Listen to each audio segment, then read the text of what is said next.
یہ بھی دیکھا کہ آپ جو ہے بچوں کو انعام دینے کے ساتھ ساتھ استاد مکرم کو بھی انعامات سے نواز رہے تھے. ماشاءاللہ یہ محلہ تو سخیوں کا محلہ ہے، لیکن یہاں سے انعام نہیں آ رہا تھا. صبح ٹابرانگے آگے بھجوا دیو، کوئی بات نہیں. آپ کو میں گزارش کرتا ہوں، میری بہنیں ہی بیٹیاں ہیں، جو ہے آپ اپنے بچوں کی تربیت پہ خاص کر دھیان دیں، کیونکہ ماں باپ کے بڑے حقوق میں سے آتا ہے بچے کا نام اچھا رکھے. آج کل نئے نئے نام کا رواج چل پڑا ہے کہ ایسا نام رکھو جو محلے میں نہ ہو. تو اس لیے مسلمانوں میں عجیب عجیب نام، پیچھے ایک نام چلا تھا مسلمانوں میں بچیوں کا نام جیفا، ہر کوئی جیفا جیفا رکھ رہا تھا. جیفا کے معنی ہے مردار. اور ہمارے مسلم معاشرے میں نام مل جاتے ہیں. کیا نام ہے تھارو؟ کہ میرا آرین خان. وہ آرین تو مسلمان کا نام کیسے آ گیا؟ آرین جو ہے وہ برہمن، کیونکہ شاہ رخ خان کی بیوی جو ہے وہ برہمن ہے، اس نے اپنے بیٹے کا نام رکھا ہے. تم اس کی نقالی کیوں کر رہے ہو؟ تو پہلا حق یہ ہے کہ نام اچھا رکھے، اور دوسرا یہ ہے کہ تعلیم اور تربیت کا انتظام. یہی ہے، آپ کے لیے تربیت آسان ہو جائے گی جب اپنے بچے کو آپ مکتب سے جوڑے رکھیں گے. جس پابندی کے ساتھ اسکول بھیجتی ہو، جس اہمیت کے ساتھ بھیجتی ہو، 5 بجے بھی اگر صبح اسکول جلدی ہو جائے تو 5 بجے اٹھ جاتی ہو، بچے کو تیار کر کے اسکول بھیجنا ہے. اسی اہمیت کے ساتھ مدرسے بھیجا کرو. دیکھا آپ نے، یہ آپ نے جو 2-2.5 گھنٹے میں سنا ہے، اس کے پیچھے کتنی استاد مکرم کی عرق ریزی ہے. آپ کو باصلاحیت عالم ملا ہے، اللہ کو شکر ادا کرنا چاہیے، ورنہ ایسی صلاحیت والے عالم گدی پہ بیٹھ کے بڑے بڑے مدرسوں میں پڑھاتے ہیں. امامت کی طرف صلاحیت والے عالم بہت کم آیا کرتے ہیں. میرا تجربہ ہے، جس کو 2 حرف آتے ہیں وہ اس چکر میں نہیں پڑتا، کیونکہ بھاری ذمہ داری ہے. کیونکہ جس کی گھر میں نہیں چلتی وہ مسجد میں آگے ہوشیاری کرتا ہے امام پہ. اس لیے بڑے اچھے عالم تو دور رہتے ہیں، کتارتے ہیں. بہت کم دیکھا ہے میں نے. صلاحیت والے بھی ہیں اور امامت کر رہے ہیں. آپ جو ہے ان کی قدردانی کریں، جس طرح ابھی آپ نے انعامات سے نوازا ہے. آگے رمضان آ رہا ہے. میری رائے یہ ہے کہ پورے بھادرہ سے عائشہ مسجد کا نذرانہ 1 نمبر پہ ہونا چاہیے.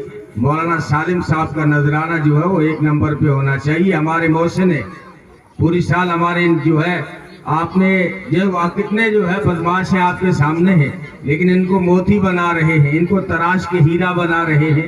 اللہ تعالیٰ ان کی محنتوں کو قبول فرمائے. آپ مستورات کافی دیر سے سن رہی تھی. آپ کے لیے نبی پاک صلی اللہ علیہ وسلم کا فرمان ہے کہ جنت کمانا بہت آسان ہے. اگر کوئی عورت 4 کام کر لے، فرمایا میں محمد صلی اللہ علیہ وسلم اس کو جنت کی ضمانت دیتا ہوں. بہت آسان ہے. ویسے معراج سے جب واپس آئے عورتوں میں بیان کیا، فرمایا عورتوں میں نے تم کو دوزخ میں زیادہ دیکھا ہے، حالانکہ یہ تعداد میں زیادہ ہے. محدثین فرماتے ہیں یہ دنیا میں زیادہ ہے، صرف دوزخ میں زیادہ نہیں ہے، جنت میں بھی عورتیں زیادہ ہیں. یہ بھی بتایا کرو کہ جنت میں بھی عورتیں زیادہ ہیں. تو نبی کو تنبیہ دینی تھی تو عورتیں ڈر گئی. ایک عورت کھڑی ہوئی، اللہ کے رسول اس کی وجہ کیا ہے؟ عورتیں دوزخ میں زیادہ کیوں جاتی ہیں؟ فرمایا 3 بڑے اسباب ہیں جس کی وجہ سے عورت دوزخ میں جاتی ہے. میں 1 منٹ میں آپ کو سنا لیتا ہوں، آپ ان تینوں سے بچے رہیں. عورت کے اندر لعن تان کی عادت بہت ہے. تانو دیا بنا جانور نہیں کو نہ چھوڑا. بکری آگی نے پڑوسن کی تیرا دھنی مرتا نہ پانی کو پلاوے کے. یعنی اب یہ اپنے بچے کو نہیں بخشتی. دودھ پیتے ہوئے معمولی سا دانت بھی لگا دے، مری لیا تیری قبر کھودوں. یہ کس کو کہہ رہی ہے؟ اپنے بیٹے کو کہہ رہی ہے. لعن تان سے بچے. اور دوسرا فرمایا ناشکری کی عادت بہت زیادہ ہے، ناشکری کی. مولانا تھانوی نے لکھا ہے، کتنا یہ کھلاؤ. 70 سال سے شیخ سعدی نے لکھا ہے کہ کھا کھا کے خدا کی نعمتیں دانت تو گھس گیا لیکن زبان پہ اللہ کو شکر کو نہیں آوے.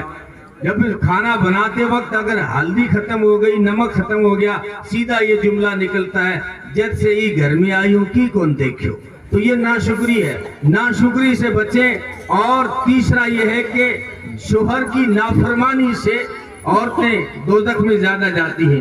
آپ ان تینوں کاموں سے بچ لیں. نبی نے فرمایا 4 کام جو عورت کر لے گی میں محمد اس کو جنت کی ضمانت دیتا ہوں. پہلا کام یہ ہے کہ آپ نماز کی پابندی کریں. دوسرا کام یہ ہے کہ رمضان کے روزے رکھیں. تیسرا کام یہ ہے کہ اپنی عزت کی حفاظت کریں, پردے کے ساتھ زندگی گزاریں, اپنی عزت کی حفاظت کریں. چوتھا کام یہ ہے کہ خدمت اور اطاعت سے اپنے شوہر کو راضی رکھے. نبی نے فرمایا جو عورت 4 کام کر لے گی میں محمد ایسی عورت کو جنت کی ضمانت دیتا ہوں. تو آپ ان 4 باتوں پہ عمل کریں. پہلے والی 3 سے بچیں. اپنے بچوں کی صحیح تربیت کریں. بڑی خوشی ہوئی, واقعتاً میں لفاظی نہیں کر رہا ہوں, مجھے بہت سی جگہوں پہ جانا ہوتا ہے. گجرات اور راجستھان کے بہت سارے پروگراموں میں گیا, لیکن چھوٹا سا مکتب میری آنکھوں کے سامنے کل ہی تو انہوں نے شروع کیا ہے. میرے آنے کے بعد یہ مسجد بنی ہے, اور مولانا نے یہاں جو آ کر کم وقت میں جو محنت کی ہے واقعتاً دل اشش کر رہا تھا, اور دل سے دعائیں نکل رہی تھی استاد کے لیے بھی اور ان بچوں کے لیے بھی کہ اللہ تعالیٰ دونوں جہاں میں دونوں کو کامیابی عطا فرمائے. اللہ تعالیٰ ہم سب کو نیک اعمال کی توفیق عطا فرمائے.